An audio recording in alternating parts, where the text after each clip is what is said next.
वो वालिद जो है वो बड़े अच्छे प्रोफेसर हैं, इनके घर में तो वो गाड़ियां भी हैं, इनका बड़ा अच्छा बंगला है, इनकी तो ये जो फैसिलिटीज इनके पास मौजूद हैं, लेकिन मेरे पास नहीं है। मैं ये तो बहुत ज्यादा लायक है, हर बार इसकी पोजीशन आ रही होती है, मेरे पास तो ये नहीं है, बाय बर्थ इसके पास ये सारा कुछ है, मेरे पास नहीं है। ये हम एक इक्वेशन है, देखें कि अगर ए को अगर हम देखें तो ये बाय बर्थ जो है उसको जो मिला था, डबल ए को अगर हम देखें तो उसने नॉलेज लिया, जो उसने स्किल ली, जो एक्सपीरियंस लिया, वो उसके साथ ऐड अप हो रहा है। और फिर नेक्स्ट ए को अगर हम देखें तो वो उसका हार्ड वर्क है।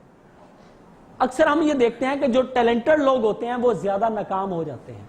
वजह क्या होती है? वो हार्ड वर्क नहीं करते और वो ये समझते हैं कि लो जी मैंने तो 10 मिनट लगाने और मैंने कामयाब, मैंने ये असाइनमेंट मुकम्मल कर लेनी है।